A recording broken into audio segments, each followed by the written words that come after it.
Di episode sebelumnya, kekuatan Dewa Lelaki Parubaya itu tak tertandingi, kekuatan ganasnya menindas 10.000 generasi.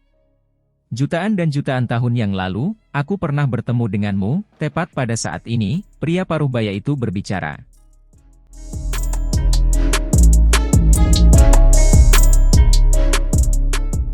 Pernah bertemu sebelumnya? Ini benar-benar seperti sesuatu yang keluar dari hayalan. Bagaimana ini bisa terjadi? Itu terlalu tidak masuk akal. Yang satu hidup jutaan tahun lalu, yang satu lagi di dunia sekarang, sebuah era besar memisahkan mereka, jadi bagaimana mereka bisa bertemu satu sama lain? Akan tetapi, ini adalah salah satu dari 10 iblis, salah satu makhluk berumur panjang yang paling kuat di masa lalu, statusnya terhormat, jadi ini bukanlah kebohongan. Ini sangat kontradiktif. Xiao sempat teralihkan perhatiannya, tidak tahu apakah ia harus mempercayai ini. Ia sangat bingung. Kejadian tak terduga macam apa yang telah terjadi selama periode ini? Hou. Dari samping, semut emas kecil itu mengeluarkan suara jeritan yang keras. Dia benar-benar tidak kecil lagi sekarang, sebesar puncak gunung, seluruh tubuhnya berwarna emas. Setiap kali dia bergerak, akan ada gangguan besar yang muncul, membuat kekosongan itu retak.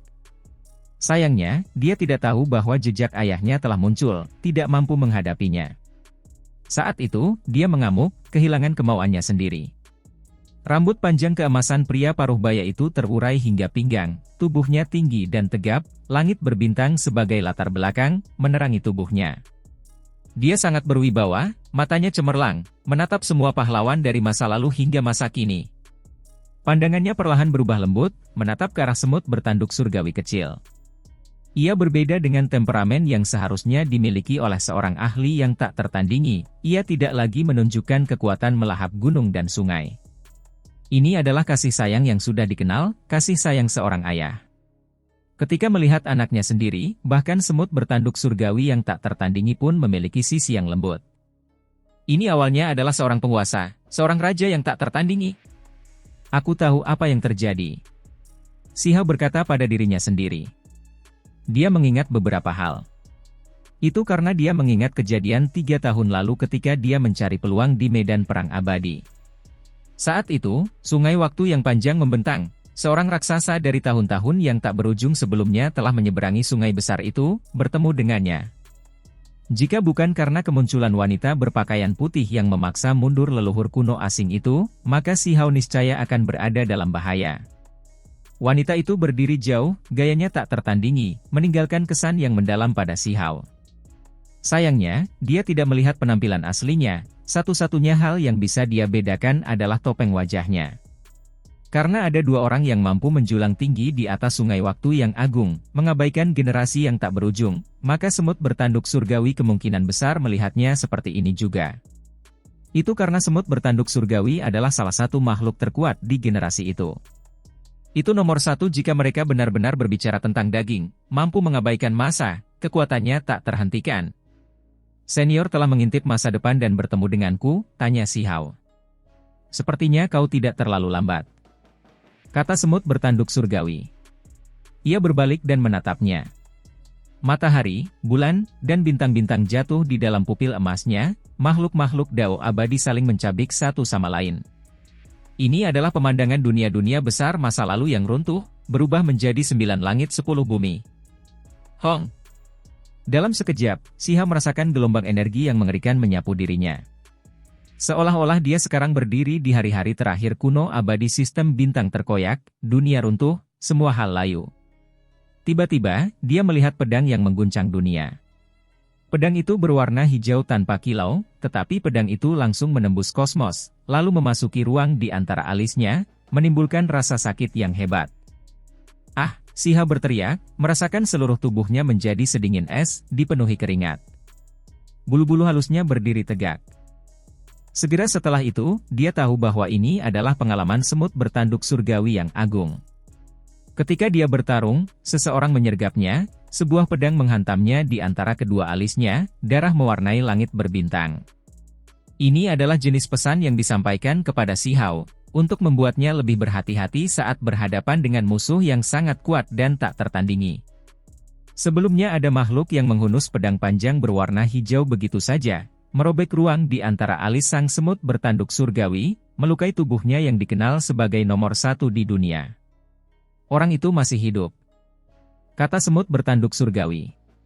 Kata-kata ini membuat Si Hao yakin bahwa pihak lain tengah mencoba membimbingnya, memberitahu dia siapa lawan yang paling menakutkan. Hong! Segera setelah itu, bayangan hitam muncul di pupil semut bertanduk surgawi. Tangannya yang besar menutupi langit, menghantam, menutupi kubah surga. Si Hao merasa seperti akan mati lemas, terkurung sesaat, tidak bisa bergerak. Perasaan ini sangat familiar, sangat jelas. Orang itu adalah raksasa yang telah mengabaikan waktu yang tak terbatas, yang sebelumnya mengintip melalui hulu sungai waktu yang besar untuk membunuhnya. Pada akhirnya, dia dipaksa kembali oleh wanita berpakaian putih itu. Ini juga pasti seseorang yang dihadapi semut bertanduk surgawi, seseorang yang telah memberinya masalah. Seberkas cahaya yang menggetarkan langit merobek keabadian, memusnahkan kosmos. Itu adalah tombak, ujung tombak emas yang akan langsung mengiris jiwa seseorang, cahayanya membuat mata seseorang hampir menjadi buta. Inilah pakar nomor 3 pihak asing yang menyerang. Tombak ini terlalu cepat, mencabik segalanya tanpa henti, mustahil untuk dihalangi. Dengan suara, darah menyembur keluar. Si Hao merasa seolah-olah tombak itu menusuk dadanya sendiri, mematahkan semua tulangnya, menghancurkan semua pembuluh darah dan nadinya, energi pembunuh itu menelan jiwanya. Ini adalah tombak yang menghancurkan dunia. Jelaslah bahwa ini adalah pengalaman semut bertanduk surgawi. Saat menghadapi tombak ini, semut bertanduk langit tadi sudah meraung dengan dahsyatnya, banyak bintang besar di langit berjatuhan, terlebih lagi melancarkan serangan balik yang dahsyat, menghajar musuh ini dengan beringas. Dunia asli hancur, berubah menjadi 9 surga 10 bumi, sepertinya itu terkait erat dengan ini. Si Hao mendesah dengan heran. Lalu, dia merasakan semua yang ada di depan matanya menjadi gelap, seolah-olah dia tidak sadarkan diri. Si Hao tahu bahwa ini adalah akibat dari cedera serius semut bertanduk surgawi, meninggalkan medan perang. Akibatnya, dia juga menarik diri dari perasaan seperti ini. Aku membunuh musuh yang tak terhitung jumlahnya, memusnahkan makhluk yang disebut abadi satu demi satu, tetapi ketiga makhluk ini sangat menakutkan, semuanya berhasil bertahan hidup. Kata semut bertanduk surgawi. Mereka jelas merupakan makhluk yang paling menakutkan di pihak lain. Apakah ada musuh yang lebih tangguh sekarang? Semut bertanduk surgawi tidak dapat mengatakannya dengan pasti. Setelah pertempuran itu, dia sudah setengah hancur. Awalnya dia adalah seorang individu yang berada di alam surga, tak tertandingi dan tiada tara, namun dia tumbang di fase akhir zaman itu. Tak perlu dikatakan lagi, pertempuran itu sungguh brilian dan hebat, cukup hebat untuk tercatat dalam sejarah. Pemandangannya menggemparkan dunia, pertempuran yang intens itu pahit, persaingan sejati antara eksistensi di puncak. Sayangnya, semuanya kembali ke bumi, tidak banyak yang tercatat. Orang-orang di dunia selanjutnya tidak mengetahui tentang pertempuran ini, dan melupakannya.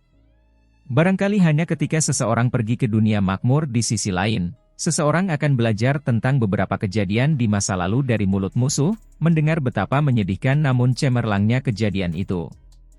Aku tidak tahu lawan macam apa yang dihadapi yang lain, tetapi pihak lain benar-benar menjagaku dengan baik. 3 ahli hebat yang mengguncang dunia muncul, membawa banyak makhluk abadi, hei. Semut bertanduk surgawi tertawa dingin, merasakan sedikit penyesalan dan keengganan. Pada akhirnya, dia tetap jatuh. Aku melihat dari tubuhmu gambaran masa mudamu. Kau mengejar dao ekstrim, melampaui yang paling kuat. Jika kau juga dari ras semut bertanduk surgawi, maka aku akan lebih bahagia. Kata semut bertanduk surgawi. Pada saat ini, auranya menindas, rambutnya yang tebal dan panjang berwarna emas terurai. Di sampingnya, bintang-bintang itu pecah, meletus, pemandangannya sangat menakutkan. Ia menjulang tinggi di pusat kosmos, mengawasi kemakmuran dan kemunduran generasi yang tak terhitung banyaknya, menyaksikan kebangkitan dan kejatuhan 9 langit dan 10 bumi. Ia tidak gembira atau khawatir, seolah-olah ia telah melampaui di atas, tidak lagi mempedulikan semua hal ini. Senior, apa saja yang pernah kamu lihat? Tanya si Hao. Dia benar-benar ingin tahu seperti apa masa depan. Demi melihat anakku, aku juga telah melihatmu. Dia bersamamu, mengalami pertempuran berdarah, api perang menelan 9 surga. Mata semut bertanduk surgawi menyala seperti api, auranya menindas. Seolah-olah dia memulihkan aura masa lalu yang agung dan mengesankan, akan memasuki medan perang sendiri. Sayangnya, yang tersisa darinya hanyalah jiwa yang terluka. Apa yang terjadi pada akhirnya? Aku tidak dapat melihatnya dengan jelas. Semut bertanduk surgawi menggelengkan kepalanya. Bagaimana mungkin kamu tidak bisa melihatnya? Si Hao tidak begitu mempercayainya. Perang itu tidak lama lagi, kali ini bahkan lebih menakutkan daripada apa yang kita alami, melibatkan terlalu banyak orang. Aku benar-benar tidak pernah menyangka hal-hal itu akan muncul pada akhirnya. Kata semut bertanduk surgawi. Si Hao terkejut. Ada hal lain dalam pertempuran besar di masa depan? Ini membuat orang menggigil ketakutan. Apakah ada cara bagi 9 langit dan 10 bumi untuk bertahan hidup? Era tergelap sejak awal sejarah akan segera tiba. Era ini lebih hebat dari era agung kuno abadi, lebih mengerikan dari apa yang kita alami. Apakah kamu sudah mempersiapkan diri dengan baik? Apakah kamu takut? Teriak semut bertanduk surgawi. Apa yang perlu ditakutkan? Kita bahkan tidak tahu makhluk macam apa mereka semua bisa datang begitu saja, kata si Hao. Akan tiba saatnya tak seorang pun dapat menolongmu, perang menghancurkan dunia hingga tak ada suara yang tersisa, hanya keheningan yang mematikan. Jika saat itu tiba, apakah kau masih berani melawan musuh? Aku berani. Si Hao berbicara tanpa ragu-ragu. Dunia ini tak terbatas, tetapi kamu sendirian. Ini adalah medan perang yang harus kamu lawan sendirian, darah yang mengalir adalah milikmu sendiri, berjuang dari masa muda hingga uban, dan kemudian hingga tahun-tahun suram yang menurun, energi darah mengering dan layu, sampai nyala api kehidupan berkedip-kedip. Apakah kamu masih berani bertarung? Tanya semut bertanduk surgawi. Hal-hal yang kau lihat ini, apakah itu adalah bagian dari hidupku? Si Hao bertanya dengan tenang. Itu hanya pertanyaan sekilas, kata semut bertanduk surgawi. Bagaimana dengan yang lainnya? Kenapa hanya aku yang tersisa? Tanya si Hao dengan suara keras. Aku melihat dua akhir, ini hanya salah satunya. Kata semut bertanduk surgawi. Bahkan seseorang sekuat dia, saat melihat pemuda di hadapannya, dia juga merasakan emosi yang rumit. Dia tidak pernah menyangka akan bertemu seseorang yang akan mengalami hal-hal yang bahkan lebih menakutkan daripada masa kejayaan mereka. Hanya ada satu situasi nyata, tidak mungkin ada dua, kata si Hao. Itu karena apa yang kulihat tidak jelas, beberapa hal tumpang tindih, tidak jelas. Ada dua pemandangan orang lain, dan pemandangan dirimu. Aku hanya bisa melihatnya sebagai dua situasi yang berbeda. Semut bertanduk surgawi menjelaskan apa adanya. Aku tidak percaya pada masa depan yang terlihat sekarang, aku hanya percaya bahwa kedua tanganku akan menempa masa depan mereka sendiri, menghancurkan dunia yang cemerlang. Si Hao mengepalkan tangannya, nadanya sangat tegas. Itu karena orang lain telah meramalkan masa depan yang tidak menguntungkan lebih dari sekali. Dia tidak akan menerima ini, percaya sepenuhnya pada kekuatannya sendiri. Dia akan membalikan dunia, mengubah hasil itu. Musuh macam apa yang akan ada di masa depan? Tanya si Hao. Ada banyak, beberapa di antaranya mungkin bahkan bukan yang dipikirkan oleh orang-orang dari era kuno abadi. Mereka telah ada selama ini, dan semuanya akan muncul. Mata semut bertanduk surgawi menyala seperti obor. Misalnya, ras pelindung 9 langit 10 bumi, mengapa ada darah emas di dalam tubuh mereka, dari mana asalnya? Jika saatnya tiba, semuanya akan jelas. Ada juga yang datang dari tempat yang sama dengan mereka. Semut bertanduk surgawi memberinya peringatan serius. Ia merasa menyesal, desahan panjang keluar dari mulutnya. Ia benar-benar berharap dapat meminjam 500 tahun lagi dari surga sehingga ia benar-benar dapat bertempur melawan orang-orang itu. Dia adalah seorang ahli yang pantang menyerah, sosok yang tak tertandingi, yang mendambakan pertempuran melawan orang paling kuat di dunia ini. Ketika saatnya tiba, kamu akan menemukan bahwa 9 langit 10 bumi tidaklah begitu besar. Medan perang yang sesungguhnya sangat luas dan tak terbatas, cakupannya tak terbayangkan. Kata semut bertanduk surgawi. Dia tidak ingin membicarakan hal lainnya, karena si Hao belum mencapai level itu. Membicarakan hal-hal itu sekarang mungkin hanya akan membuatnya merasa muram. Aku ingin kitab suci abadi. Akhirnya, si Hao hanya punya kalimat ini. Mereka yang berani bicara seperti ini, langsung meminta kitab suci, sebenarnya tidak banyak. Dia sangat jujur dan terus terang. Baiklah, aku akan menunjukkan tempat untuk mendapatkannya. Semut bertanduk surgawi menjawab dengan nada agak sedih. Itu karena dia telah melihat sudut masa depan. Dunia besar seperti itu terlalu menakutkan, pertempurannya terlalu sengit. Ia berharap seseorang dari wilayah surga dan bumi ini dapat bangkit, mampu bersaing, dan kemudian benar-benar menang. Justru karena masa depan itu kejam, dan semut bertanduk surgawi mementingkan Si Hao, itulah sebabnya dia tidak akan membuang-buang waktu, dia juga tidak akan bertindak terlalu sopan. Jari semut bertanduk surgawi menunjuk. Hamparan bintang muncul, langsung menyerbu ke ruang di antara alis Si Hao. Dulu, aku pernah mengolah metode ini, tetapi aku masih belum bisa mencapai kesempurnaan. Mungkin saja karena aku belum memperoleh kitab suci yang lengkap. Aku harap saat kau pergi ke tempat itu, kau bisa memperoleh kitab suci kuno yang lengkap, dan dengan demikian tidak akan mengalami penyesalan yang sama sepertiku. Semut bertanduk surgawi memperingatkan. Penyesalan semut bertanduk surgawi justru karena ia tidak bisa benar-benar memperoleh tubuh yang kekal. Kalau tidak, ia tidak akan mengalami akhir seperti ini. Akan tetapi, meskipun ia belum sepenuhnya mengolah kitab suci abadi, mencapai tingkat kesempurnaannya, sulit untuk mengatakan apakah efek tersebut benar-benar ada atau tidak. Hal itu benar-benar membuat orang ragu, karena hasil seperti itu terlalu tidak masuk akal. Tidak peduli bagaimana dagingnya dirobek, dagingnya akan tetap tidak hancur, benar-benar menjungkir balikan pengetahuan umum. Jika demikian, bukankah itu akan membuat tubuh lebih kokoh daripada emas abadi? Cangkang fisiknya tak hancur, semua metodenya tak rusak, mampu hidup berdampingan dengan dunia, bahkan saat bintang-bintang hancur, dia akan tetap ada selamanya. Daging akan menjadi tempat asal, yang mampu mereproduksi kesadaran spiritual sebelumnya. Ini adalah transformasi mayat yang sama sekali tidak terbayangkan, atau dapat dikatakan sebagai transformasi roh primordial. Beberapa jejak tertanam di benak Si Hao, tak tertandingi dalamnya dan tak terhapuskan. Pada saat ini, dia tahu mengapa semut bertanduk surgawi tidak langsung menyampaikan kitab suci abadi. Itu karena semut bertanduk surgawi menduga mungkin ada sesuatu yang hilang di dalamnya, jadi dia ingin generasi selanjutnya mencarinya sendiri. Jika ada kesempatan, dia bisa memperoleh kitab suci kuno yang sempurna. Ketika saatnya tiba, mungkin dia benar-benar bisa menciptakan keajaiban, memperlihatkan legenda ilahi yang tak pernah pudar. Si Hao sangat terkejut. Kitab suci kuno ini terlalu kuno, sangat kuno sampai-sampai bahkan semut bertanduk surgawi tidak tahu siapa pendirinya, sampai-sampai dia tidak tahu apakah kitab suci ini ditinggalkan untuk orang-orang dari era besar kuno abadi.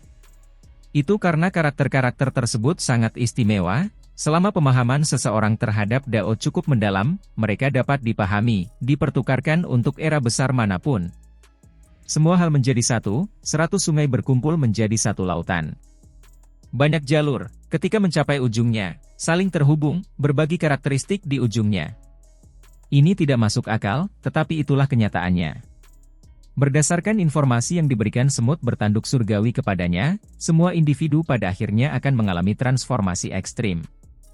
Senior, bukankah sebaiknya kita membangunkannya dan menyuruhnya menemuimu? Si Hao menenangkan diri. Dia berbicara kepada semut bertanduk surgawi, lalu menatap anaknya. Tidak perlu, aku sudah meninggal, sekarang hanya wasiat yang tersisa, tidak ada gunanya menambah kesedihannya. Anakku tidak perlu menjadi orang yang menangis terus-menerus, aku ingin dia menjulang tinggi di antara langit dan bumi, berdiri di tempat itu sendirian, mampu menopang kubah surgawi dengan kekuatannya sendiri. Semut bertanduk surgawi menolak, dengan tegas memilih untuk mengasingkan diri. Si Hao menjadi pendiam. Ini mungkin temperamen yang mendominasi. Di masa lalu, mereka yang berada di puncak biasanya memiliki temperamen yang sangat serius, dingin sampai-sampai sulit diterima. Apa yang mereka anggap paling penting adalah masalah utama tentang benar dan salah, tidak terlalu pandai dalam hal emosi individu. Namun, ini juga merupakan alasan mengapa mereka memiliki pesona dan karisma pribadi. Selamat tinggal. Setelah masa hening ini, mungkin kita tidak akan pernah bertemu lagi. Setelah semut bertanduk surgawi mengatakan ini, dia berubah menjadi bola cahaya keemasan, bergegas menuju sisa-sisa kepala. Kepala semut emas itu meredup, lalu memperlihatkan banyak retakan halus, entah berapa lama lagi ia bisa terus bertahan. Ada harga yang harus dibayar agar semut bertanduk surgawi meninggalkan sisa wasiatnya. Hal ini membuat Si Hao tergerak. Mengapa keberadaan ekstrim yang sebelumnya mengabaikan seluruh kosmos ini meninggalkan sisa-sisa keinginan? Mungkinkah dia masih memiliki keluhan, tidak ingin dipadamkan sepenuhnya? Ia sangat terguncang, matanya berkedip-kedip karena cahaya. Ia berpikir dalam hati, lalu mengangkat kepalanya. Sudah waktunya bangun, teriaknya keras, berharap bisa membangunkan semut emas kecil itu. Mata semut emas gunung itu merah, kesadarannya hilang, bergerak ke sana kemari, hendak menghancurkan semua makhluk, menghancurkan semua kehidupan. Hanya getaran ringan tubuhnya akan menghancurkan kehampaan. Retakan hitam menyebar di mana-mana. Itulah semut bertanduk surgawi. Begitu mereka mengamuk, bahkan jika mereka belum dewasa, mereka semua memiliki jenis kekuatan ilahi yang luar biasa ini. Jelaslah bahwa dia memiliki potensi yang tak terbatas.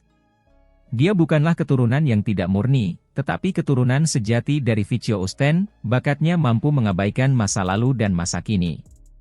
Cakar emas besar menghantam. Dia tidak terbangun, malah bertindak, menyerang Si Hao. Peng! Si Hao tidak berani bertindak sembarangan. Dia mengoperasikan True Primordial Record, cahaya terang menyelimuti tubuhnya. Tubuhnya menjadi cemerlang, mengangkat tangannya dan menyerang, bertukar pukulan dengannya. Seolah-olah guntur menyambar tempat ini. Bukan hanya ruang yang hancur, bahkan jiwa pun bergetar. Ini agak merepotkan. Si Hao mengerutkan kening. Itu karena ini bukan tubuh aslinya, hanya jejak roh primordial, jadi sulit baginya untuk menampilkan semua kekuatannya.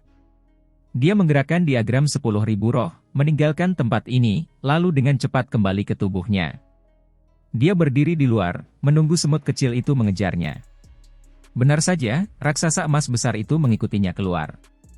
Itu mengguncang dunia, melepaskan aura semut bertanduk surgawi, mengejutkan para prajurit tua di dekat gua. Kaca! Tanduk semut kecil itu bersinar, menghancurkan segalanya. Kabut abadi keluar, begitu pula sejumlah besar pola, menghancurkan semua yang menghalangi jalan. Ini adalah tanduk abadi yang dapat menghancurkan kosmos yang agung. Dengan suara, dong, tubuh asli Si Hao menyerbu, kali ini menghasilkan jejak tinju, memperlihatkan metode Kunpeng untuk menaklukkan semut kecil itu. Mereka berdua menggunakan kekuatan Vichyo Usten. Setelah bentrokan hebat, raksasa itu ditekan oleh Si Hao, ditekan ke bawah. Kemudian, dia memurnikannya dengan seluruh kekuatannya. Semut kecil itu mengeluarkan raungan rendah, terus menyusut, kembali ke ukuran aslinya. Apa yang terjadi padaku? Apakah kamu menemukan kitab suci yang tidak dapat binasa? Dia terbangun. Aku punya beberapa petunjuk, tetapi tidak ada di sini. Kita harus keluar dan mencarinya. Apakah kau ingin ikut denganku? Tanya Si Hao, tidak menyebut ayahnya, tidak ingin dia merasa lebih patah hati. Kau mencoba menipuku agar mau pergi denganmu? Mata besar semut emas kecil itu berbinar, raut wajahnya tampak ragu, tampak agak cerdik. Maksudnya adalah dia tidak akan tertipu oleh tipuannya. Terserah kamu. Si Hao berbalik untuk pergi. Tunggu, jangan bilang kau benar-benar tahu di mana kitab suci yang tidak dapat binasa itu? Dia kukatakan sekarang juga bahwa ini adalah kitab suci keluargaku, kau tidak boleh memonopolinya untuk dirimu sendiri. Semut kecil itu berteriak. Kalau begitu ikut saja denganku. Mungkinkah kau takut aku akan menyakitimu? Kata Si Hao sambil tersenyum. Coba kupikirkan. Semut kecil itu berpikir sejenak. Ia merasa tidak ada gunanya tinggal di sini lebih lama lagi. Orang-orang berkuasa tidak pernah tumbuh di rumah kaca. Para prajurit tua itu selalu mengatakan kepadanya betapa menyedihkannya keadaan di masa depan, betapa pahitnya pertempuran besar itu. Jika ia tidak keluar dan memperoleh pengalaman sekarang, saat hari itu tiba, ia mungkin akan mendapat masalah. Baiklah, aku akan keluar, mari kita lihat apa yang disebut kenikmatan sensual dunia ini, lihat apa yang istimewa dari era hebat ini. Kalau tidak, kemungkinan besar dunia ini akan hancur juga. Kata semut kecil itu. Mereka berdua berjalan keluar. Banyak orang yang melihat ke arah mereka, mata mereka berkobar karena gairah. Benar-benar ingin membuat mereka memuntahkan semuanya. Apakah kau mendapatkan kitab suci abadi itu? Cao Yusheng menelan ludahnya, bertanya dengan suara pelan. Tak lama kemudian, dia mengoreksi ucapannya sendiri, dengan berkata, tentu saja belum, semuanya, berhentilah memikirkannya, keluar saja dari sini, jangan menatap kami seperti ini. Itu karena dia takut pada semua orang di sekitar mereka. Lagi pula, ada beberapa makhluk muda yang hebat, jadi jika mereka benar-benar bergandengan tangan, siapa yang bisa menahan kekuatan mereka? Tak seorang pun bersuara. Lan Xian, Lu Hong, Sutuo Agung, Raja Surgawi Matahari Ungu, dan yang lainnya semua menatap ke arah Sihao dan semut emas kecil itu, berharap menemukan sesuatu dari wajah mereka. Di luar gunung batu, energi abadi melingkar, kabut putih membumbung. Namun, saat ini tidak begitu damai, dengan energi pembunuh samar-samar menyelimuti udara. Tidak banyak yang perlu disembunyikan, aku tidak mendapatkan kitab suci itu dari gua, kata Sihao langsung. Di depan, orang-orang itu tidak mengatakan apa-apa, tidak ada satupun dari mereka yang mengungkapkan apapun. Mereka masih menatapnya dan semut kecil itu. Di belakangnya, Cao Yusheng, penyihir, Chang Gongyan, dan orang-orang lembaga Dewa Surgawi semuanya berdiri di sisinya, berniat untuk bergerak bersamanya. Tidak perlu melakukan ini. Kemudian, dia berjalan sendirian dan menatap para makhluk agung itu, sambil berkata sambil tertawa dingin, aku adalah seseorang yang mengatakan apa yang kumaksud, aku tidak ingin menyembunyikan apapun. Jika kalian semua tidak percaya padaku, maka kalian bisa berasumsi bahwa aku mendapatkannya. Aku berdiri di sini, siapa di antara kalian yang berani menyerangku? Pada saat itu, mata orang-orang dari lembaga Dewa Surgawi terbelalak, darah panas mengalir deras, mereka merasa amat gembira. Bagaimanapun juga, Huang memang mendominasi, berani dan berkuasa, merasa bahwa ia tidak pantas untuk mencoba menjelaskan dirinya sendiri, benar-benar memancarkan perasaan, jika kamu tidak mau menerima hasil ini, maka datanglah dan bertarunglah, sikapnya mengesankan. Belakangan ini, orang-orang di lembaga Dewa Surgawi selalu menderita penghinaan, diintimidasi tak tertahankan, sehingga mereka selalu menjadi penerima penghinaan dan menanggung gelombang kebencian yang terpendam. Apa maksudmu? Apakah kau ingin menyinggung harga diri semua orang di sini? Seseorang berkata dengan dingin. Tidak mau menerima ini? Kalau begitu, silakan datang padaku. Sihao langsung menunjuk, membuatnya menerima tantangan itu. Sementara itu, dia sendiri sudah bergerak, maju terus, hendak mengambil inisiatif untuk menyerang. Lupakan saja, kami percaya padamu. Sutuo Agung berbicara, menengahi situasi yang akan meletus menjadi pertempuran. Saudara Si, mengapa harus melakukan ini? Akan tiba saatnya kita harus bekerja sama, kita bukan musuh. Tidak perlu bertengkar satu sama lain. Lan Xian tersenyum tipis. Sihao tetap acuh tak acuh, tidak mengatakan apapun. Belum lama ini, orang-orang ini bahkan telah mengambil tindakan terhadapnya, perubahan sikap mereka benar-benar cepat. Namun, dia juga tidak ingin benar-benar berselisih. Pergi. Sihao melangkah maju. Semua orang di lembaga Dewa Surgawi mengikutinya. Tak satu pun dari makhluk muda tertinggi mengikutinya, sehingga mereka bisa pergi. Tak lama kemudian sekelompok orang melompat ke dalam danau, tempat ini penuh dengan kabut air, membentuk hamparan putih tak terbatas. Disinilah aku mandi, ada beberapa tangkai obat-obatan suci yang ditanam di dalamnya. Kata semut kecil itu. Dengan pengkhianat yang tak diketahui, ini di antara mereka, keuntungan yang mereka peroleh sungguh terlalu besar.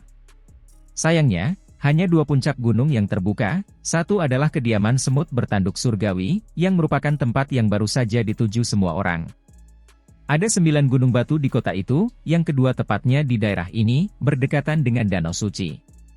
Sungguh sangat disayangkan. Hanya satu makhluk yang diizinkan memasuki kedalaman tempat ini, yaitu kilin kecil seputih salju. Ia adalah keturunan salah satu dari 10 makhluk ganas.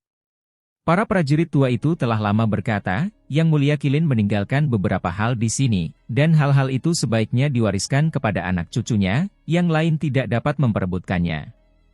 Adapun 7 gunung batu lainnya, sebagian kosong, sebagian agak aneh, dikelilingi formasi dao abadi, tak seorang pun mampu memasukinya dengan paksa. Adapun ketujuh orang itu, kata-kata prajurit tua itu agak samar-samar, tidak mengatakan dengan tepat apa yang sedang terjadi. Mereka tidak menyarankan orang-orang di sini untuk mencari peluang di sana. Bagaimanapun juga, Apa yang disebut sebagai warisan Raja Abadi lebih condong kepada dua orang keturunan langsung dari Raja kuno abadi. Kolam lumpur di sini agak aneh, bisa membantu seseorang melepaskan kulit lamanya, mirip dengan jenis transformasi kelahiran kembali. Seseorang menemukan lokasi yang menakjubkan tidak terlalu jauh dari danau. Dulu, di sana tumbuh tanaman obat yang dapat memperpanjang umur, begitu pula dengan semua jenis obat-obatan suci. Tempat ini sebelumnya adalah ladang obat-obatan.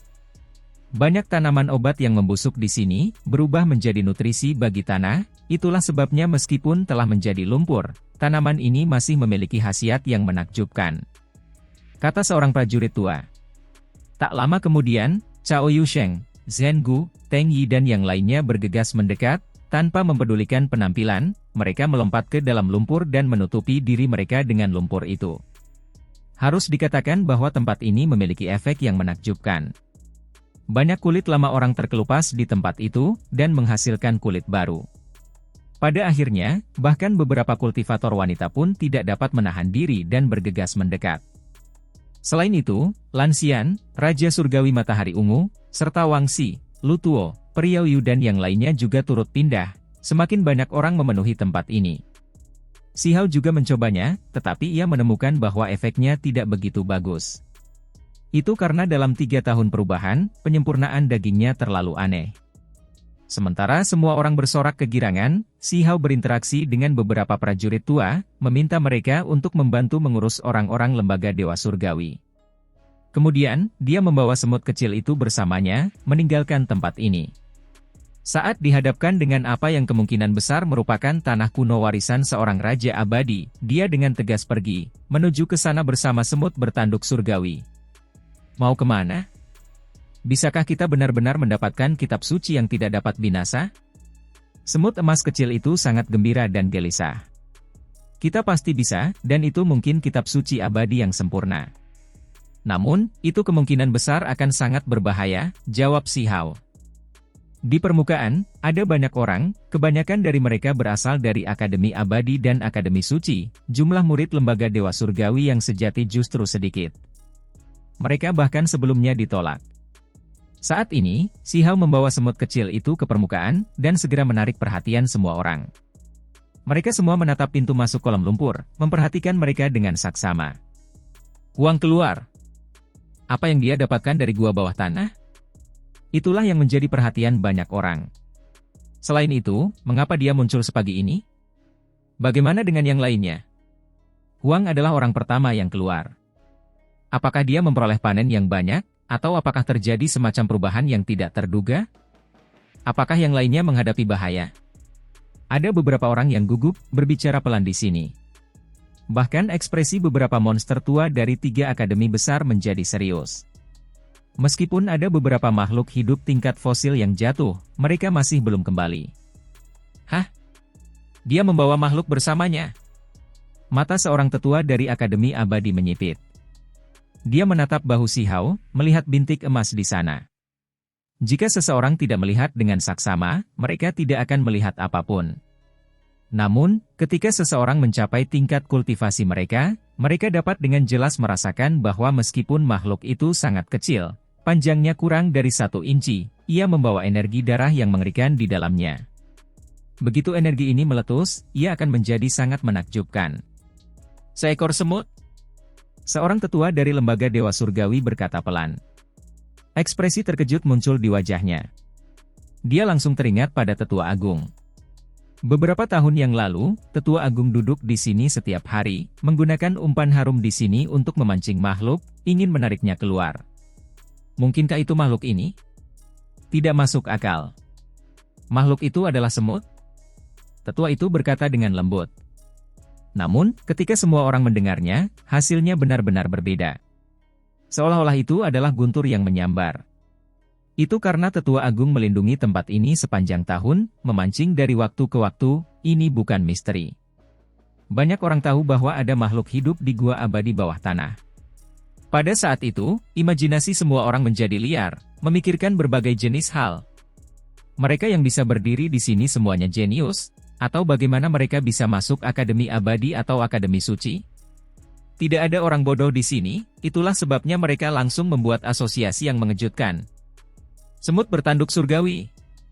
Akhirnya, seseorang mengucapkan 3 kata ini. Seketika itu juga, seperti sebuah meteorit yang terlempar ke lautan luas, menimbulkan kegaduhan yang luar biasa. Benar, banyak orang sudah sampai pada spekulasi semacam ini. Bagaimana mungkin makhluk yang keluar dari gua Raja Abadi bisa menjadi makhluk biasa?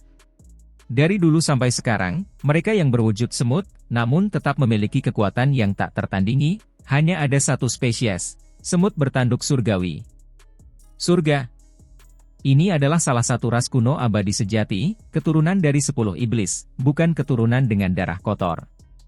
Seorang pemegang garis keturunan umur panjang sejati muncul. Ini benar-benar berita besar, membuat semua orang terkejut. Pada saat itu, Sihau dan semut kecil di bahunya menjadi pusat perhatian. Mata semua orang mulai terbakar hebat. Ini jelas merupakan hadiah terbesar untuk memasuki istana abadi bawah tanah. Tidak heran Huang keluar begitu cepat. Saat ini, lupakan yang lain, hanya mata monster tua dari Akademi Abadi dan Akademi Suci yang menunjukkan ekspresi ngeri. Mereka semua menatap semut bertanduk surgawi muda itu. Tidak seorang pun yang mengerti lebih jelas daripada mereka, betapa menakjubkannya makhluk jenis ini. Kenyataannya, yang lain pun tahu bahwa seluruh tubuh semut kecil itu sangat berharga, teknik berharga bawaannya mengguncang dunia dan tak tertandingi. Selain itu, darah di dalam tubuhnya bahkan merupakan harta karun yang tak ada habisnya. Jika seseorang menggunakan darahnya yang sangat kuat untuk melakukan penyempurnaan tubuh, manfaatnya akan tak terbayangkan. Siapakah di antara makhluk agung muda immortal Akademi yang tidak menerima baptisan dengan darah yang berharga? Adapun Akademi Suci, bahkan tidak perlu membicarakan mereka lagi. Darah jantung naga sejati dan darah kekuatan ekstrim semut bertanduk surgawi adalah yang terbaik yang bisa mereka tawarkan. Justru karena Akademi Suci memiliki beberapa jenis darah berharga yang menggemparkan dunia, yang dapat memungkinkan seseorang untuk berubah, menjalani transformasi lengkap lagi dan lagi, maka para kultivator metode dunia saat ini maju lebih jauh dan lebih jauh lagi. Dan sekarang, Huang menangkap seekor semut bertanduk surgawi yang sebenarnya. Ia masih muda, tetapi jika ia dibesarkan di sisinya, dan hal-hal yang dibutuhkannya untuk pertumbuhan disediakan, bukankah ia akan memiliki darah sebanyak yang ia inginkan? Mata semua orang langsung menjadi merah. Bukan hanya anak muda, bahkan napas beberapa monster tua pun menjadi kasar. Bagi generasi mereka sendiri, bagi akademi masing-masing, mereka punya lebih dari cukup alasan untuk merebut semut bertanduk surgawi. Ini adalah semut bertanduk surgawi? Akhirnya, Tetua Akademi Abadi adalah orang pertama yang berbicara, bertanya pada Sihau. Itulah raja ini. Sebelum Sihau menjawab, semut emas kecil itu sudah mengangkat kepalanya, kedua lengannya disampirkan di belakang punggungnya, berusaha sekuat tenaga untuk meniru penampilannya yang dewasa. Benarkah keturunan dari Vicio Usten? Suara monster tua dari Akademi Suci bahkan mulai bergetar. Ini sungguh mengharukan. Meskipun rambut di kepala tetua dari Akademi Abadi sudah jarang, kulitnya masih kemerahan. Selain kedua matanya, ada juga mata vertikal di dahinya. Pada saat ini, dia melihat ke arah seorang tetua dari lembaga Dewa Surgawi, berkata, "Teman Dao, ini adalah semut bertanduk surgawi, keberadaan yang sangat penting. Itu harus dikirim ke Akademi Abadi saya." Di kejauhan, setelah Sihau tiba di permukaan, dia hanya menonton dengan acuh tak acuh seperti pengamat selama ini, tetapi pada saat ini, wajahnya langsung menjadi dingin. Itu karena tetua ini terlalu bak-bakan, sebenarnya sedang merencanakan sesuatu terhadap semut kecil itu. Lagi pula, sesepuh bermata 3 ini sebenarnya tidak meminta kepadanya atau kepada semut kecil itu, melainkan langsung meminta kepada para tetua lembaga Dewa Surgawi. Ini adalah tindakan arogansi yang jelas, tidak menempatkan individu generasi muda seperti dirinya di matanya. Jika ini benar-benar semut bertanduk surgawi, maka kita tidak dapat mengambil keputusan. Kita tidak memiliki hak untuk ikut campur. Kamu seharusnya bertanya kepada Sihau atau semut kecil itu apakah mereka bersedia mengikutimu. Pada saat ini, orang nomor 2 dari lembaga Dewa Surgawi berjalan keluar. Tetua kedua berbicara dengan tenang. Anak muda, apakah kau bersedia bergabung dengan Akademi Abadiku? Tetua bermata 3 itu bertanya. Ia menatap Sihau dan semut kecil itu dengan wajah ramah. Ia sudah menyadari bahwa ia terlalu belak-belakan tadi, mengabaikan perasaan orang-orang yang terlibat langsung. Aku tidak mau. Si Hao dengan lugas menolak tawaran ini. Tepat pada saat inilah seseorang dari Akademi Suci melangkah keluar pada saat yang sama, takut kalau orang-orang Akademi Abadi akan mencoba membawa mereka pergi terlebih dahulu. Kau tidak bisa bergabung dengan mereka, bahkan jika kau bergabung dengan suatu tempat, kau harus masuk ke Akademi Suci milikku. Seorang wanita tua berambut ungu dari Akademi Suci berkata. Meskipun dia sudah cukup tua, rambutnya masih ungu dan berkilau, hanya matanya yang membawa jejak waktu yang tak berujung berlalu, tidak mampu menyembunyikan perasaan perubahan besar. Aku juga tidak akan bergabung dengan akademimu. Si Hao sangat lugas, tidak ragu sama sekali, tidak ingin bertele-tele. Ada banyak orang di sini. Para jenius dari kedua akademi bergegas ke sini, dan ada beberapa orang dari keluarga berumur panjang juga. Namun, saat ini, mereka semua sangat pendiam, tidak ada seorang pun yang berbicara. Huang justru bersikap tegas dan langsung menolaknya. Pada saat yang sama, mereka segera menampakkan penampilan aneh, merasa seolah-olah para tetua dua akademi benar-benar bersikap terbuka, sebenarnya sedang membangkitkan jenis permainan ini. Saat itu, terlepas dari apakah itu Akademi Abadi atau Akademi Suci, tidak satu pun dari mereka menerima Huang. Yang satu tidak ingin memberikan benih yang sempurna, yang lain secara langsung menyatakan bahwa semua darah kekuatan ekstrim sudah memiliki pemilik. Namun sekarang, mereka malah dengan tenang memberikan permintaan jenis ini, mengundangnya untuk bergabung. Akibatnya, Si Hao langsung menolak mereka. Hal ini membuat mereka berada dalam situasi yang cukup buruk, dan membalas budi dengan cara yang sama. Sampai-sampai sebagian orang merasa ini bagaikan tamparan di wajah, lebih jauh lagi sangat menggema, menampar wajah orang-orang dari kedua akademi dengan keras. Dulu, kedua akademi tidak terlalu mementingkan Si Hao. Sekarang, Huang kembali dengan kekuatan penuh, tidak hanya mengalahkan makhluk muda tertinggi mereka, dia bahkan langsung membawa kembali semut bertanduk surgawi, benar-benar membuat mereka merasa cemburu, pikiran mereka membara hebat. Huang, kamu jenius. Kamu harus mempertimbangkannya dengan saksama. Kamu harus bergabung dengan Akademi Abadi milikku, di tempat itu, kamu bisa melangkah lebih jauh, pencapaianmu bisa menjadi lebih mendalam, membuka dunia baru untukmu. Tetua bermata tiga dari Akademi Abadi berbicara dengan ramah, mempertahankan senyumnya. Tidak perlu. Aku paham betul jalan hidupku sendiri. Aku tidak menyia-nyiakan waktuku selama 3 tahun terakhir ini. Ini membuktikan bahwa meskipun aku mengandalkan diriku sendiri, aku masih bisa terus maju. Si Hao menggelengkan kepalanya. Banyak siswa dari Akademi Abadi merasa malu berada di tempat orang tua mereka. Ketika seseorang bertambah tua, mereka menjadi licik dan licik, tetapi mereka tetap tidak bisa bersikap keras kepala seperti ini, bukan? Bahkan murid-murid mereka sendiri merasa malu. Dulu, mereka tidak terlalu mementingkan Huang, tetapi sekarang setelah mereka melihat Huang bangkit, menapaki jalan yang belum pernah berhasil dilalui siapapun sebelumnya, mereka benar-benar bersikap terus terang. Sungguh sedikit tidak bermoral. Huang, aku bisa melihat bahwa tubuhmu kuat seperti tubuh yang tidak mudah hancur, sangat kuat, sangat cocok untuk menapaki jalan metode dunia saat ini. Kau harus masuk ke Akademi Suci milikku, karena kami memiliki kitab suci yang menggemparkan dunia, kitab suci yang berdaulat. Itu adalah karya yang akan membawamu ke batas-batas jalan ini. Jika kau bergabung dengan kami akan mengizinkanmu untuk membacanya.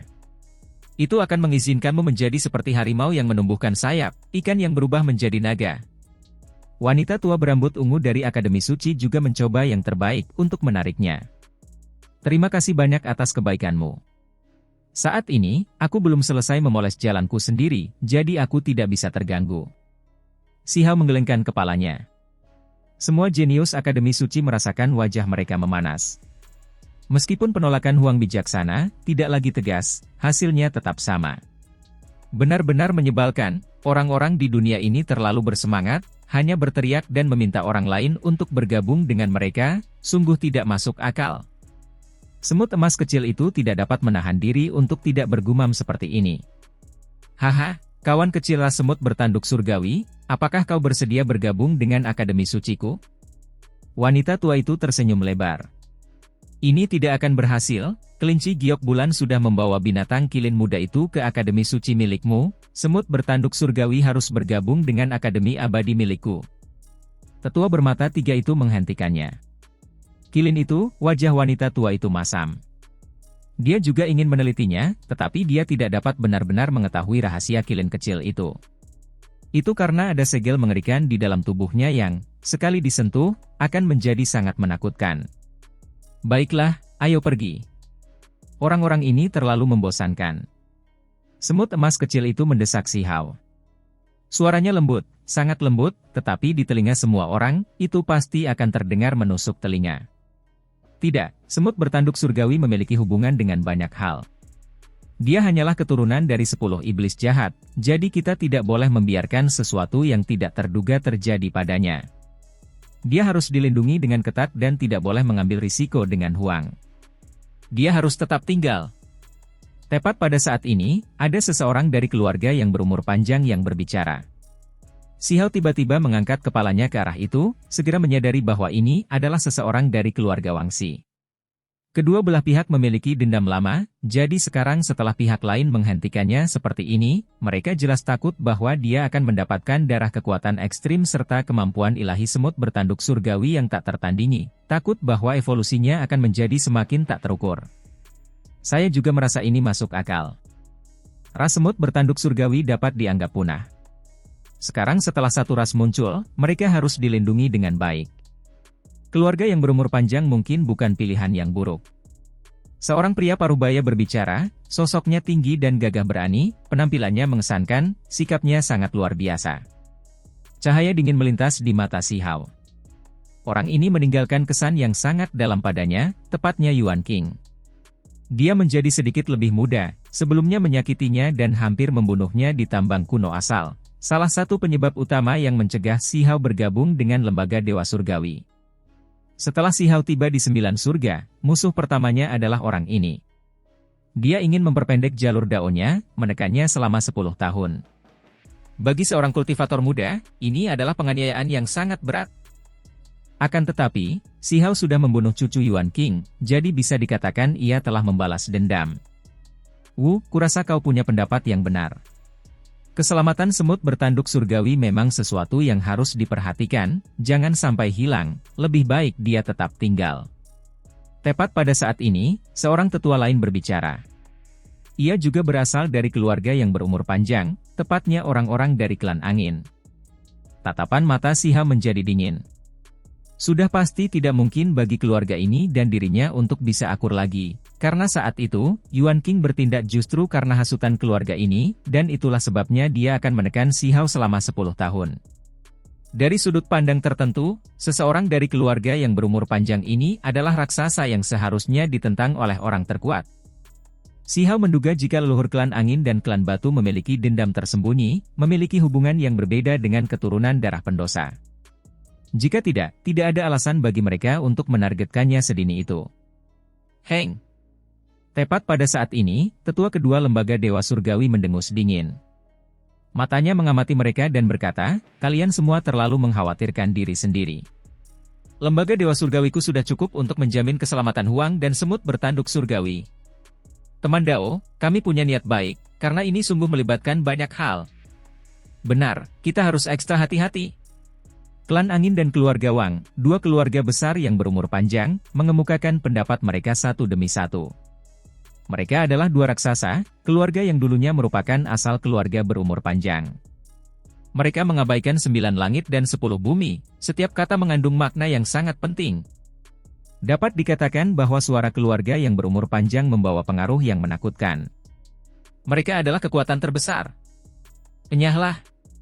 Kalian semua berani menancapkan cakar kalian ke lembaga Dewa Surgawiku, kalian semua akan dicincang juga. Tepat pada saat ini, teriakan dingin terdengar, auranya menakutkan, meliputi langit dan bumi, turun dari atas. Berani mencaci maki orang-orang dari keluarga yang berumur panjang dengan cara seperti itu, sungguh mendominasi sampai-sampai membuat orang tercengang. Pihak lain tidak menunjukkan sedikit pun rasa malu kepada mereka, mempermalukan mereka dengan cara yang tidak terselubung. Siapa yang berani? Orang dari keluarga Wang terkejut dan marah. Hong! Sosok itu turun ke sini, tegak seperti pilar yang menopang langit, auranya mampu melahap gunung dan sungai. Pakaian abu-abu berkibar, sosok ini menghadap semua orang. Penatua Agung. Semua orang di lembaga Dewa Surgawi sangat gembira. Penatua Agung yang telah menghilang selama 3 tahun juga kembali. Dia adalah orang yang sangat galak, seseorang yang tidak takut pada siapapun di 9 surga 10 bumi. Haha, Tetua Agung telah kembali. Ini benar-benar acara yang menggembirakan. Aku setuju agar semut bertanduk surgawi tetap berada di lembaga Dewa Surgawi. Tepat pada saat ini, seorang pria parubaya yang mengenakan mahkota tertawa terbahak-bahak. Semua orang terkejut. Latar belakang orang ini luar biasa, berasal dari istana kekaisaran yang abadi, juga dari keluarga yang berumur panjang. Dia adalah ayah Putri Yaoyu. Seketika, cukup banyak orang yang setuju, merasa sangat hormat pada Sang Tetua Agung, beberapa dari mereka berasal dari keluarga yang berumur panjang. Pakaian abu-abu Tetua Agung berkibar-kibar, wajahnya kurus, rambutnya berserakan. Sosoknya tinggi dan kurus. Saat dia berdiri di sana, dia benar-benar tampak tenang, tidak terlalu menakutkan. Namun, semua orang merasa aura orang ini melahap gunung dan sungai, menghadap ke 9 surga. Dia benar-benar seseorang yang tidak bisa mereka buat marah, atau kalau tidak, kemungkinan besar akan terjadi bencana besar. Ini adalah jenis kewaspadaan, lebih tepatnya jenis perasaan naluriah. Semua ahli di sini merasakan kekhawatiran, sampai-sampai bisa dianggap ketakutan. Mereka tidak bisa menenangkan diri saat menghadapi Tetua Agung. Sungguh aneh. Ekspresi Tetua Agung tenang, tidak menunjukkan kegembiraan atau kekhawatiran, tetapi jenis kekuatan intimidasi ini diam, tak berbentuk. Kekuatan itu internal, membuat banyak orang gemetar dalam hati. Ternyata senior. Orang dari keluarga Wang yang baru saja berteriak sekarang merasa malu, tidak berani menentangnya secara langsung, dan terlebih lagi tidak akan bertindak sombong. Belum lama ini, dia dan klannya masih mengarahkan pandangan mereka pada Si Hao. Ingin dia menyerahkan semut bertanduk surgawi, tetapi sekarang, ketika mereka melihat sesepuh ini kembali, mereka mengesampingkan segalanya. Ketika berhadapan dengan orang ini, siapa di antara 9 langit 10 bumi yang tidak akan merasa takut? Ini kemungkinan besar akan terjadi bahkan jika beberapa individu tertua klan diundang keluar. Hanya jika, leluhur, yang hidup atau matinya saat ini tidak diketahui muncul, keluarga Wang akan memiliki cukup kepercayaan diri. Tetua Agung menatapnya dengan dingin, tanpa berkata apa-apa. Orang-orang keluarga Wang langsung menggigil dalam hati. Setelah sekian lama tidak bertemu, semangat saudara Dao menjadi sehat dan kuat, bahkan lebih hebat dari sebelumnya. Seorang tetua dari klan angin berkata. Statusnya sangat tinggi, seorang tokoh senior dari klan ini. Tetua Agung hanya mengangguk. Meskipun dia merasa jijik dengan cara klan ini melakukan sesuatu sekarang, dia tidak bisa menunjukkan terlalu banyak sikap dingin terhadap orang yang latar belakangnya tidak bisa dianggap serendah itu. Penatua Agung benar-benar telah membesarkan seorang murid yang baik. Usianya tidak terlalu tua, tetapi dia sudah menakjubkan, melampaui orang-orang hebat dari generasi sebelumnya.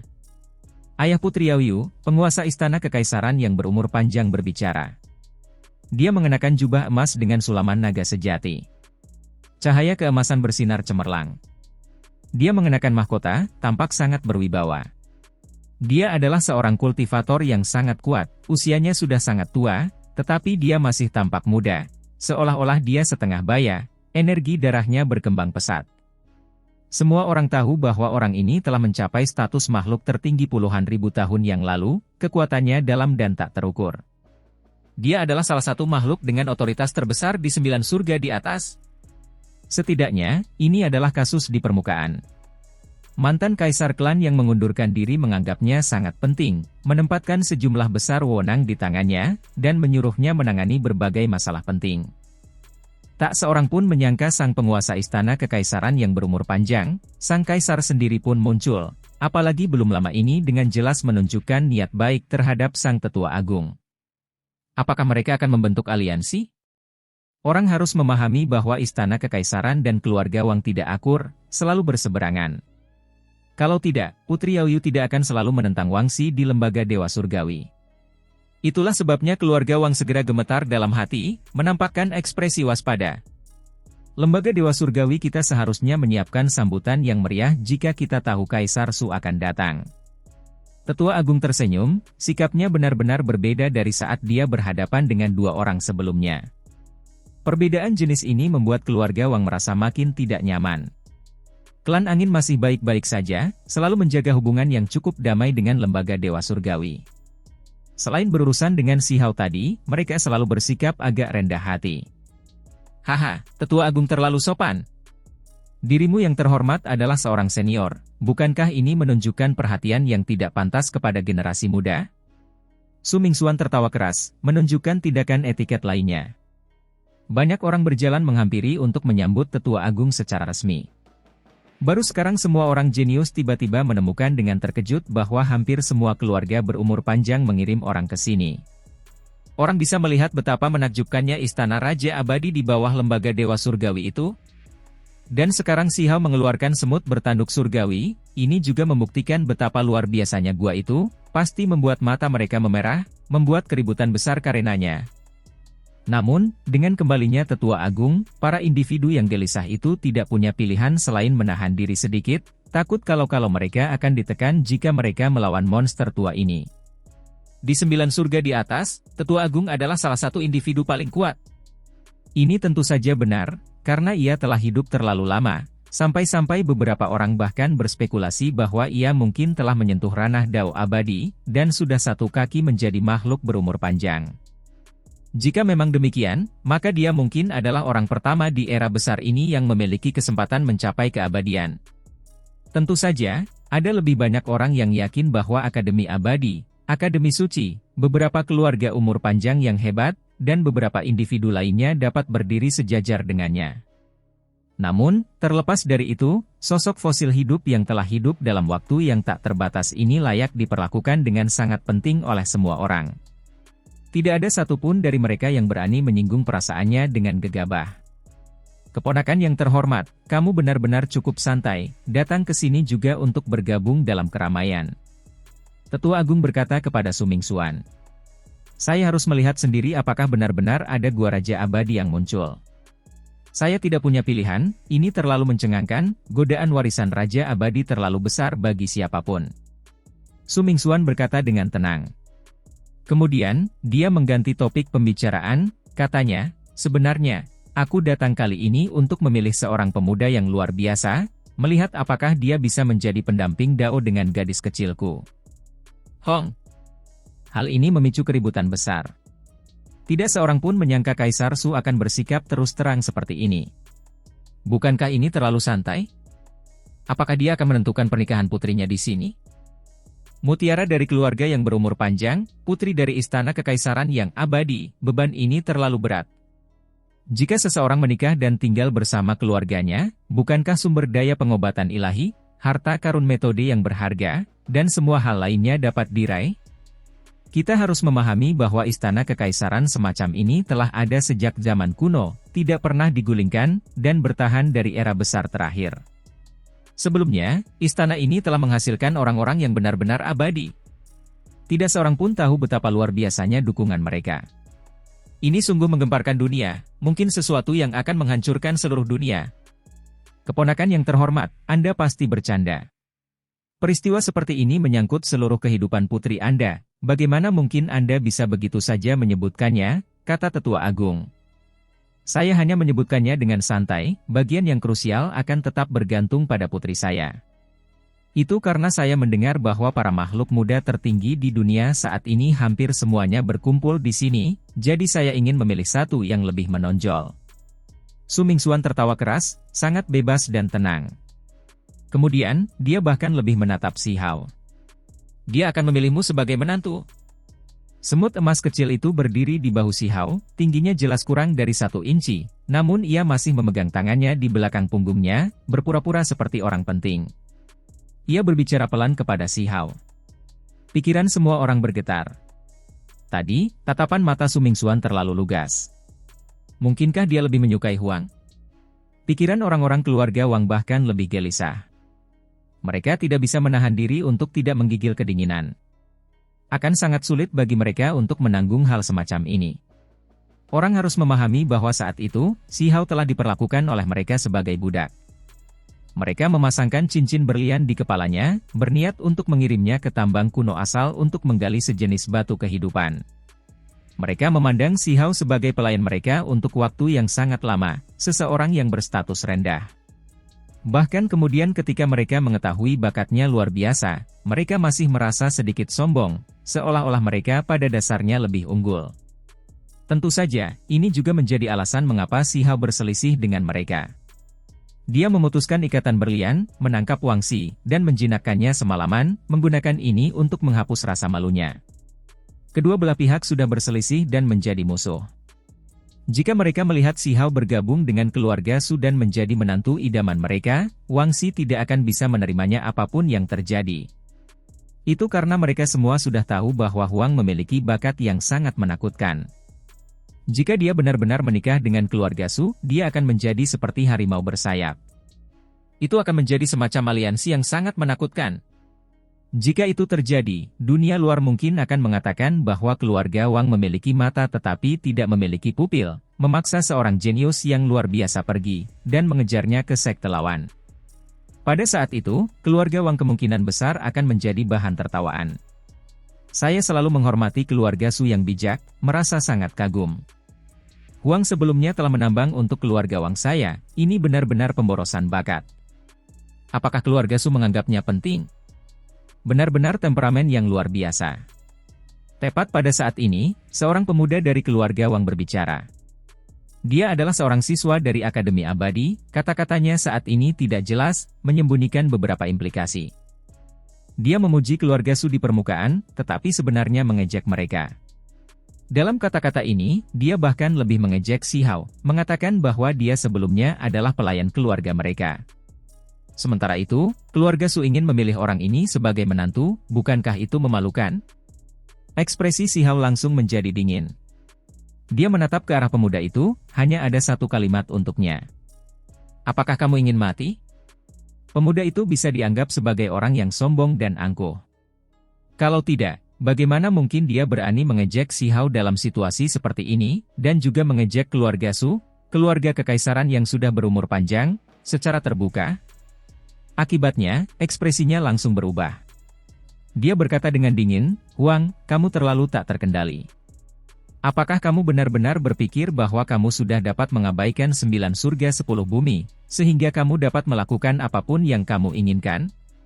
Hai makhluk yang tidak mengenal hidup dan mati, apa kau merasa seperti pahlawan karena bisa mempermalukanku dalam situasi seperti ini? Suara Si Hao dingin, dan dia langsung maju ke depan. Hong! Dia tidak ragu sedikit pun. Sebuah tinju menghantam dengan ganas, segera mengambil tindakan, tidak berusaha menyembunyikan apapun. Banyak orang tercengang. Senior keluarga Wang ada di sini, jadi apapun yang terjadi, tidak seorang pun mengira Si Hao akan berani melakukan ini, langsung akan menyerangnya di sini. Kalau orang lain yang melakukannya, kemungkinan besar mereka akan menegur pihak lain terlebih dahulu, baru kemudian menghasut kejeniusan keluarga Wang untuk mengambil tindakan. Baru setelah itu, hal itu tidak lagi dianggap kurang sopan, cukup bijaksana dan dapat diterima. Beraninya kau mengambil tindakan terhadapku, teriak Wang Manglong, matanya memancarkan cahaya dingin. Ia terkejut sekaligus marah, sekarang benar-benar merasa sedikit takut. Kau pikir kau istimewa? Tinju Si Hao menghantam dengan ganas, angin kencang menyapu, mencabik-cabik kehampaan. Sebelum para jenius keluarga Wang benar-benar menghadapinya, darah sudah mengalir keluar dari mulutnya. Karena ini adalah 120% kekuatan Si Hao, mengerahkan seluruh tenaganya. Si Hao berkata dengan dingin, lupakan saja kalau kamu hanya satu orang, bahkan jika keluarga Wang Mu mengirim 10 orang jenius terbaikmu kepadaku, aku masih bisa memusnahkan mereka sepenuhnya. Semua orang tercengang. Tempat ini menjadi sangat sunyi. Dia benar-benar tidak memberikan muka apapun kepada pihak lain, mengatakan hal ini di hadapan keluarga Wang. Jenis penghinaan dan penghinaan yang tidak ditutup-tutupi ini, kemungkinan merupakan tamparan langsung di wajah mereka. Haha, terus terang saja, memang seharusnya begitu. Namun, sebaiknya kau biarkan aku saja yang mengurus orang jahat ini. Su Mingxuan tertawa terbahak-bahak. Ia telah menjadi makhluk tingkat tertinggi puluhan ribu tahun yang lalu. Sekarang, ia bahkan lebih dalam dan tak terukur. Ia segera menghilang dari posisi aslinya, menghalangi di depan Si Hao, lalu melayangkan telapak tangan ke arah keluarga Wang. Apa? Tamparan itu sangat keras dan jelas, menampar wajah Wang Manglong.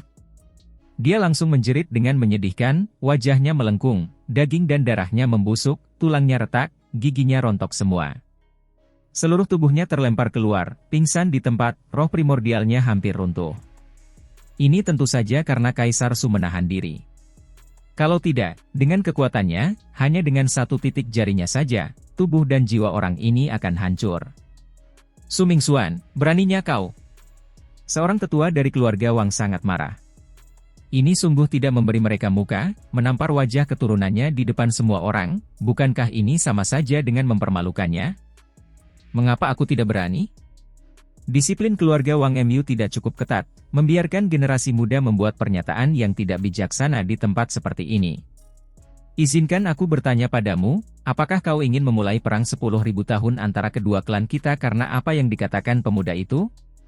Su Mingxuan mencaci maki dengan keras.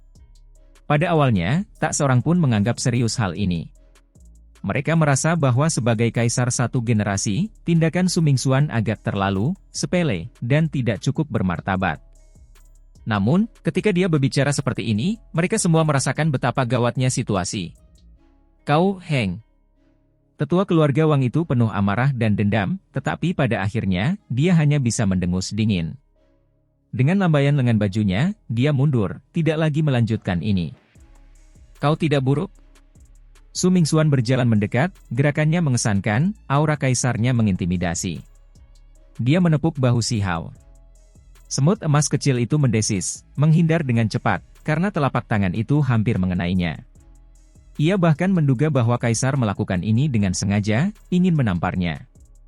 Rambut hitam Su Mingxuan tebal, wajahnya seperti bilah pisau, bintang-bintang runtuh di matanya, auranya mencengangkan. Dia tampak seperti setengah baya, tetapi energi darahnya berkembang pesat. Jubah naga emasnya memancarkan cahaya cemerlang, menerangi kehampaan, tampak seperti dewa perang yang tak tertandingi. Senior itu bijak, kepahlawanan ilahi tak tertandingi. Si Hao tertawa keras, memujinya di sini. Dasar bocah, tadi emosimu sangat hebat, tapi sekarang kau tahu bagaimana cara menyanjung orang lain, kata Su Mingxuan sambil tersenyum. Saya hanya mengatakan apa adanya. Setelah melihat diri Anda yang terhormat menampar bocah kecil yang tidak tahu betapa luasnya dunia ini, itu benar-benar keterlaluan. Saya tersentuh, kata Si Hao sambil tersenyum. Banyak orang yang menunjukkan ekspresi aneh, keluarga Wang bahkan lebih membencinya. Ini benar-benar mempermalukan mereka di depan wajah mereka. Huang benar-benar orang yang tidak berguna, sangat dibenci di mata mereka. Keluarga Wang, kuharap kalian semua berhenti sebelum bertindak terlalu jauh. Ada beberapa hal yang tidak bisa dikatakan secara acak, belum lagi aku masih belum memutuskan siapa yang akan dipilih sebagai pendamping Dao Putriku. Bahkan jika aku yakin, itu bukanlah sesuatu yang bisa kalian semua ejek secara acak, kata Su Mingxuan. Kemudian, dia menatap semut bertanduk surgawi di bahu Si Hao, menampakkan ekspresi aneh dan berkata, mengapa kau menatapku seperti itu, bahkan menunjukkan permusuhan? Apa yang coba kau lakukan? Menggambar kadal bodoh di lengan bajumu? Apa kau mencoba pamer di depanku? Bahkan jika kau akan memiliki sesuatu pada mereka, kau seharusnya menambahkan semut emas besar, kata semut bertanduk surgawi kecil dengan marah. Selalu ada sesuatu yang menggerogoti pikiran klannya, mereka selalu ingin bersaing dengan naga sejati untuk melihat siapa yang lebih kuat. Ketika semua orang mendengar ini, mereka semua tertawa terbahak-bahak. Su Mingxuan juga terdiam. Sekarang setelah Tetua Agung kembali, tidak ada yang berani bertindak gegabah lagi. Mereka yang awalnya masih menginginkan apa yang ada di Gua Raja Abadi di bawah semuanya menjadi patuh, benar-benar tidak berani menyinggung lelaki tua ini. Setelah bertukar beberapa patah kata, Tetua Agung dan beberapa tamu terhormat memasuki Istana Tembaga di Gunung Dewa untuk melaksanakan urusan resmi. Saat ini, banyak jenius memasuki dunia bawah tanah, semuanya mencari peluang. Itu karena berita keluar dari kota abadi bawah tanah, memberitahu mereka bahwa tempat itu tidak berbahaya. Si Hao, kau, kemarilah. Tetua Agung berbicara kepadanya secara rahasia. Si Hao tidak terburu-buru untuk pergi selama ini, karena dia telah lama menerima instruksi dari Tetua Agung, itulah sebabnya dia menunggunya di sini. Setelah Tetua Agung menemani beberapa tamu terhormat sebentar dan keluar dari istana tembaga yang megah, ia membawa Si Hao ke gunung belakang. Mereka tiba di tempat terpencil dengan hanya beberapa tempat tinggal yang bagus dan beberapa bambu kuno. Tidak ada orang lain yang bisa datang ke sini. Senior, makhluk macam apa sebenarnya yang kamu gali dari gua kuno itu? Si Hao selalu menyimpan beberapa kekhawatiran dalam hatinya. Tanah kuno itu terlalu misterius. Tetua Agung benar-benar menggali makhluk yang masih belum mati dari sisa-sisa kerangka yang tak terhitung jumlahnya, itu benar-benar sedikit menakutkan. Orang harus memahami bahwa tempat itu sangat aneh, banyak tulang yang akan menjadi abu. Mereka semua adalah ahli yang menggemparkan dunia bertahun-tahun yang lalu. Ini berarti makhluk yang terkubur lebih dalam lagi kemungkinan besar sangat tua, usianya tak terbayangkan. Setelah sekian lama, makhluk itu masih hidup, sungguh tak terbayangkan. Seberapa kuat vitalitasnya? Terlebih lagi, saat itu, Si Hao jelas merasakan bahwa makhluk ini, meskipun sangat lemah, tetap saja sangat menakutkan. Ketika sayapnya bergerak, langit dan bumi hancur. Jika ia mampu pulih, maka mustahil untuk mengukur seberapa kuat ia nantinya. Aku memanggilmu ke sini justru karena ini. Kau harus merahasiakan masalah ini, kau tidak boleh menceritakannya kepada siapapun, tidak boleh membicarakannya kepada siapapun. Suara Tetua Agung terdengar sangat serius. Apa yang kalian berdua bicarakan? Semut kecil di bahu Si Hao penasaran. Itu karena dia benar-benar tidak bisa mendengar sepatah kata pun, sepenuhnya ditutupi oleh Tetua Agung. Kemudian, Tetua Agung memberikan sebuah cincin kepada Si Hao. Cincin itu sangat sederhana dan biasa saja, tidak tampak istimewa sama sekali, tidak begitu berkilau. Tidak diketahui dari bahan apa cincin itu dibuat, seluruh cincin itu berwarna biru tua. Seolah-olah itu dipoles dari batu biru hijau, tidak mempunyai estetika yang berarti, bahkan sedikit kasar. Apa ini? Si Hao bingung. Dia melihat ke arah Tetua Agung. Pakailah di tanganmu, mungkin suatu hari nanti akan berguna, sisanya tidak perlu kau tanyakan. Kau harus ingat, jangan bicara tentang makhluk yang digali itu kepada siapapun. Tetua Agung memperingatkan dengan serius sekali lagi. Awalnya, Si Hao menggunakan tubuh sebagai benih, dan tiba-tiba berhasil menapaki jalan yang belum pernah ditempuh orang sebelumnya, sehingga Tetua Agung sangat gembira dan terharu, serta ingin merayakannya. Namun, karena makhluk yang tiba-tiba digali ini, semuanya tiba-tiba berubah. Tetua Agung sangat mementingkan masalah ini, beban yang sangat berat di benaknya.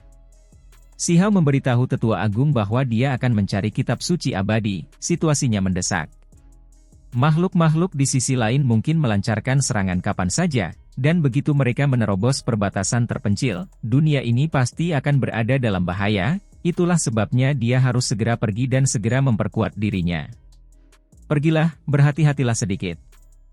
Tetua Agung memperingatkan. Ayo berangkat.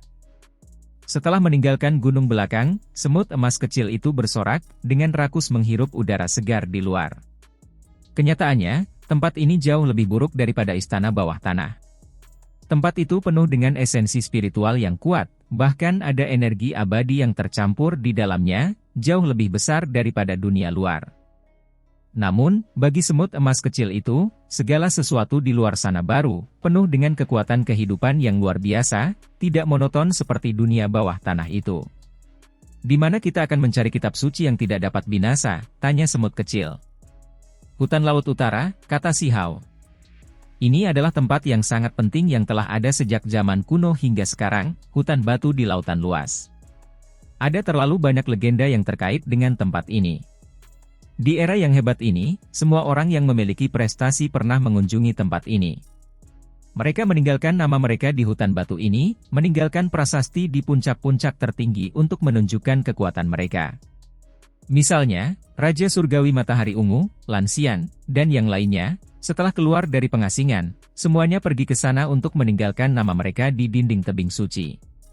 Mereka semua berada di atas sana, melampaui banyak pahlawan di masa lalu, sangat mempesona, cemerlang dan penuh keberuntungan bersinar tanpa henti. Konon, sekitar setengah dari makhluk muda tertinggi meninggalkan nama mereka di sana, membuat beberapa puncak dewa di lautan bergema dan bergetar. Satu-satunya hal yang beruntung adalah hutan batu laut utara berada di surga tak terukur, atau jika tidak, melintasi alam akan menjadi masalah besar bagi Si Hao. Ini adalah sesuatu yang tidak dapat dilakukan oleh orang biasa. Surga yang tak terukur sangatlah luas, padang gurun yang luas penuh dengan kolam. Ada banyak kota besar, di antaranya beberapa puluh ribu li. Terlebih lagi, ada beberapa kota suci pusat yang bahkan lebih besar dan mencengangkan, jarak di antara mereka mencapai puluhan juta li. Itulah sebabnya mereka semua memiliki formasi transportasi raksasa yang dibangun. Si Hao meminjam formasi-formasi ini saat ia maju, berpindah dari satu formasi transportasi ke formasi transportasi berikutnya, setiap kali diangkut beberapa puluh juta li keluar. Ia menuju utara, hendak meninggalkan benua besar ini dan memasuki Laut Utara. Sulit untuk membayangkan betapa luasnya wilayah ini. Ia terus berjalan tanpa henti untuk beristirahat, melewati formasi transportasi terus-menerus, namun masih menghabiskan waktu 7 hari, baru kemudian ia tiba di wilayah paling utara. Alam liar yang luas masih ada di sini, dengan semua jenis binatang purba berkeliaran, burung-burung buas mengembangkan sayapnya. Kera-kera berteriak dan harimau-harimau meraung, aura buas dan biadab memenuhi tempat ini. Sekalipun mereka sekarang sudah dekat dengan Laut Utara, sambil mendengar gemuruh lautan luas, segala jenis binatang raksasa masih berkeliaran di tepi laut, bentuknya kelihatan dari waktu ke waktu. Si Hao tidak dapat menahan diri untuk tidak mendesah dan memuji. Hanya ketika dia memasuki alam Void Dao, dia dapat benar-benar berjalan-jalan di alam liar, menjelajahi pegunungan, sungai, dan danau besar. Itu karena ada cukup banyak binatang buas di alam Void Dao. Jika ini terjadi di masa lalu, dia pasti akan menghindari mereka. Dia pasti tidak akan berani maju, karena dia harus menghindari semua jenis serangga suci dan binatang buas. Saat ini, dia juga merupakan seorang tokoh tingkat Master Sekte, kini mampu bertindak jauh lebih bebas. Tentu saja, ini masih jauh dari mampu bepergian tanpa hambatan di dunia, menyerbu dengan gegabah ke padang gurun yang luas.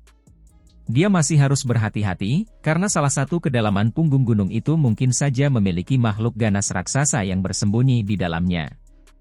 Mungkin ada beberapa naga banjir kuno yang tersembunyi di dalam jurang. Jenis makhluk ini dapat hidup dengan mudah selama beberapa ratus tahun, tingkat kultivasi mereka sangat tinggi. Laut Utara sangat luas dan tak terbatas. Namun, ketika berdiri di tepi pantai, seseorang tidak dapat menahan rasa takut di hati, karena sungguh menakutkan. Ketika seseorang menatap ke depan, mereka akan melihat hamparan luas yang berkabut, laut yang tertutup kabut gelap. Seakan-akan itu adalah laut spiritual, sedikit sunyi dan mematikan.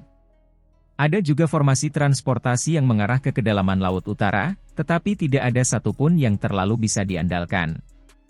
Formasi transportasi kuno itu telah rusak karena bertahun-tahun tidak diperbaiki, dan seringkali menunjukkan masalah.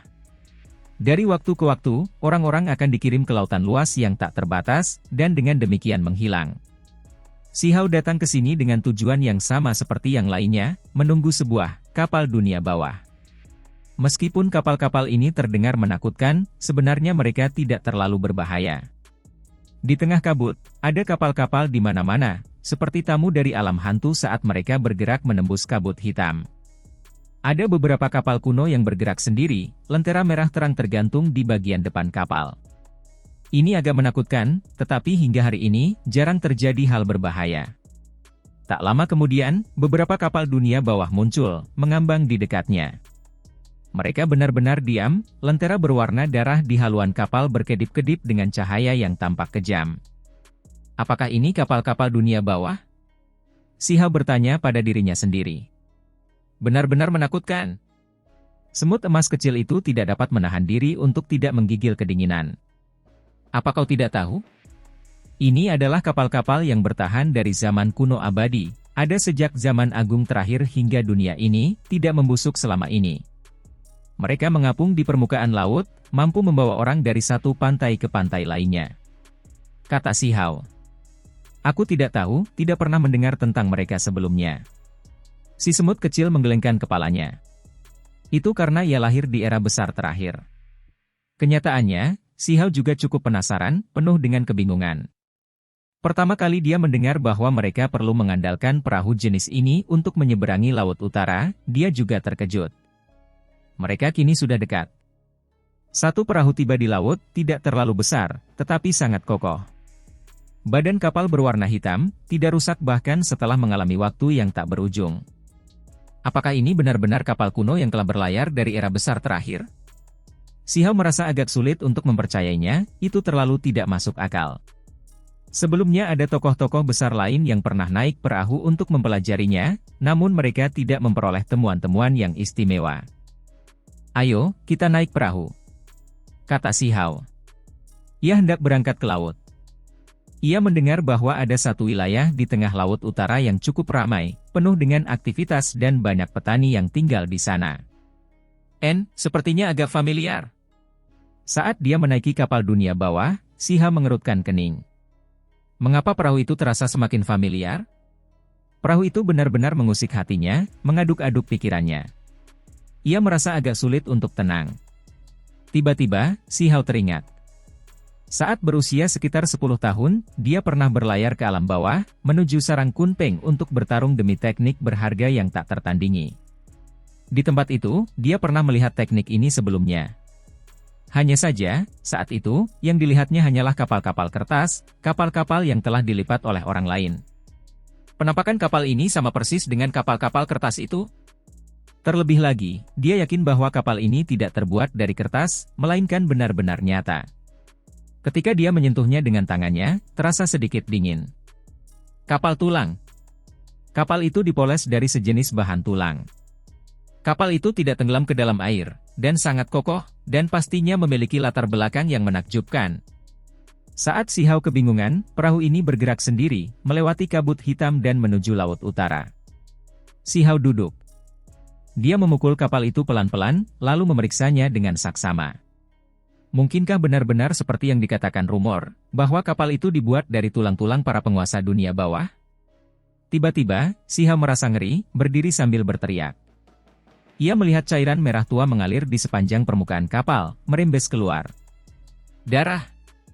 Di kapal itu, ada sedikit darah yang tiba-tiba merembes keluar. Dia tidak menyadarinya sekarang. Dia menggerakkan tangannya di atasnya, seluruh tangannya menjadi merah tua. Itu sangat mengerikan dan menyeramkan. Ini dia belum pernah mendengarnya sebelumnya. Ketika orang lain melaut, hal semacam ini belum pernah terjadi sebelumnya, semuanya berjalan lancar. Si Hao merasa ngeri. Apa yang sedang terjadi? Pikirannya bergetar, mengembangkan semacam spekulasi yang berani. Mungkinkah dia benar-benar sampai pada akar permasalahannya? Wanita yang melipat perahu kertas itu sebenarnya ada di laut ini. Ketika dia memikirkan kemungkinan ini, pikiran si Hao sangat terguncang. Wanita itu terlalu misterius, sebelumnya meninggalkan kesan yang tak tertandingi, bahkan melebihi Kunpeng sendiri saat dia berada di dekat sarang Kunpeng. Itu adalah sesuatu yang sulit dilupakannya.